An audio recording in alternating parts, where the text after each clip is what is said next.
garden. Naayos ko na rin siya kung matatandaan nyo. Mayroon na akong mga photos dyan sa ilalim ng mga ano na yan, bato. So, inalis ko na rin siya para at least magmukhang malinis. Kasi nga, may mga photos dyan. Sobrang dami na. Ayan. Yan sa mga bato na yan. Kung mapapansin nyo, may mga photos dyan. So, ayan. Ito kasi yung photos na halaman. So, inalis ko na yan. Dati nandiyan yan sa mga bato. So, inalis ko na lang to make it look neat. Diba? So, yan na yan. Eventually, itong mga rubber plants ko and my fiddle leaf, i-transfer ko dun sa may harapan para dun sila magsama-sama. And I know, mag-a-adjust yan at yung magba-brown ang dahon, just like this one. Kasi nga na-expose sa sunlight, pero sanay naman sila sa araw, yun lang, mag-a-adjust muna sila. So makikita ko lang siya napapangit, but eventually once exposed and masanay sila sa bagong environment, kaganda na rin yan. So yan na siya.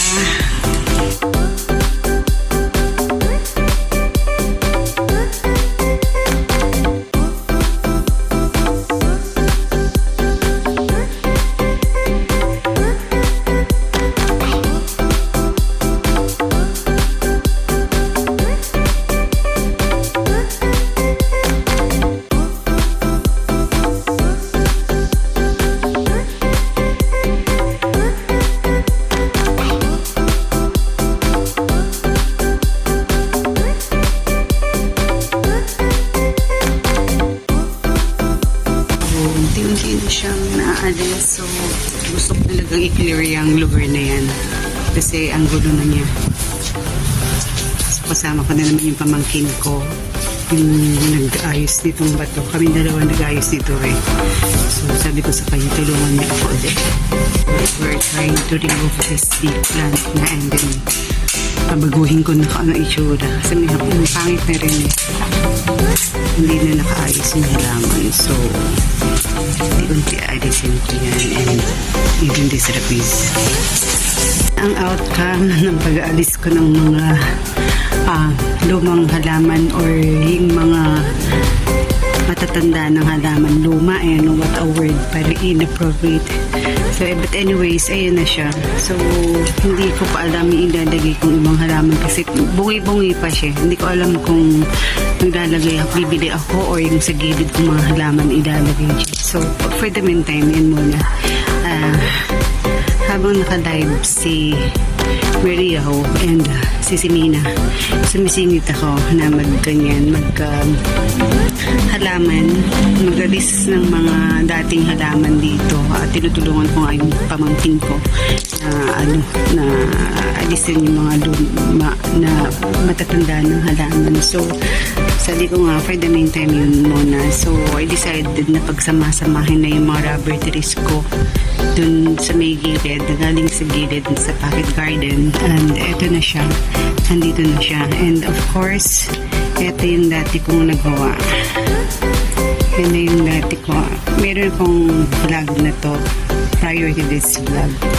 It's update na aking garden. So, I just wanted to show kung ano na yung outcome ng both sides ng garden ko. So, ayan na. Hinihingal pa ako.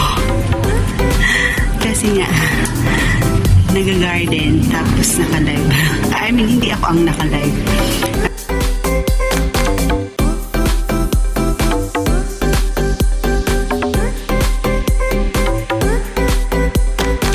Sa gilid, pinag-alis ko na rin yung mga photos. So, kung makikita nyo sa bottom part, wala na rin yung mga photos na dating meron dyan. So, inalis ko na rin to make it nicer and neat tignan. So, yun. So, yung mga dating halaman, yan, dito ko muna siya nilagay kasi hindi ko alam kung i-repot ko to revive at sila siya yung iba. And hindi ko alam kasi hindi pa ako pag-isip na tama kasi I'm so tired and and hungry. So yan siya. Kung mapapansin nyo, wala na yung photos.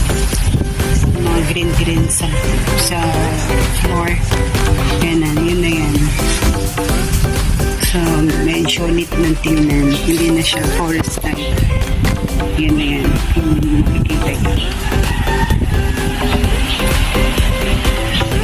Wala na yung rapis ko, and then yung silum na malaki na kasi, at nakahiga na rin siya dahil sobra ng taas and ang bigat na ng mga leaves niya, so inalis ko na rin siya. So nakalabas na iba, so yun na yun. So let's go to the pocket garden, kung ano na itsura, kasi doon galing yung mga rubber plants ko na nilipat ko dito sa gilid. So, ito na tayo sa pocket garden ko. So, yan. Kung mapapansin nyo, konti na lang yung halaman dito. Dati, sa lugar nito, nandito yung aking rubber tree and aking fiddle. So, ngayon wala na. Inalis ko na at nilipat ko na nga dun sa may gilid. So, wala na rin yung mga photos na nakikita nyo dyan sa merong floor. Diyan sa may ilalim ng mga paso. To make it neat tingnan. Yan na yan. So, hindi ko pa alam kung anong ilalagdag ko dyan para mapuno, or I leave it that way.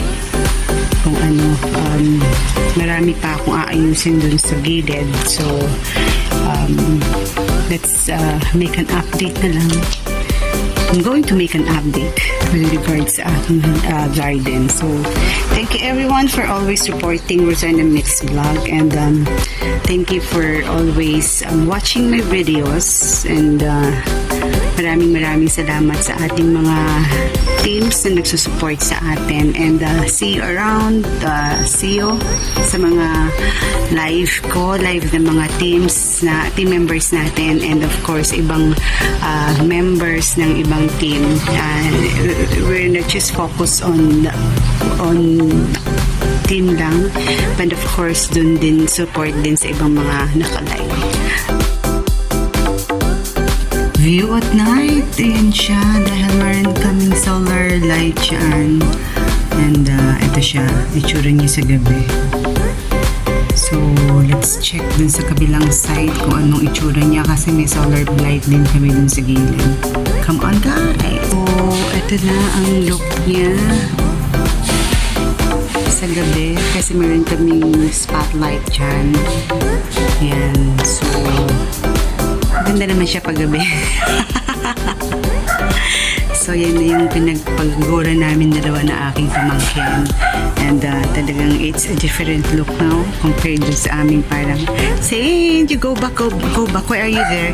So ito na yung pinagpagura namin dalawa ng aking pamangkin, and so far so good. Mukhang lumuwang yung itsura niya compared before, na talagang parang ang liit-liit ng pocket garden ko. But anyways, thank you everyone for watching. This is just an update. Alam ko, nag-thank you na ako kanina sa aking last video, but still I want to show the update kung ano na. Thank you everyone. If you can still remember, meron akong mga tineke rubber plants dito, diba? Since nga inilipat ko na yung aking mga rubber plants or rubber tree with my fiddle leaf dun sa mayroong garden ko, pinagsama-sama ko siya. So, naging bare siya. So, what I did is, naglagay ako nitong consel na Sansevieria or the snake plant. So, inilipat ko lang siya ng pot para naman magandang tingnan. So, existing pots ko na yan pag mga sa indoors. So, kaso namatay na ibang halaman. So, yan na yan. So, nireuse ko lang siya. So, para at least hindi lang yan bakante, nilagyan ko ng ganyan. At least medyo maganda-ganda. And again, thank you everyone. And please do subscribe my channel.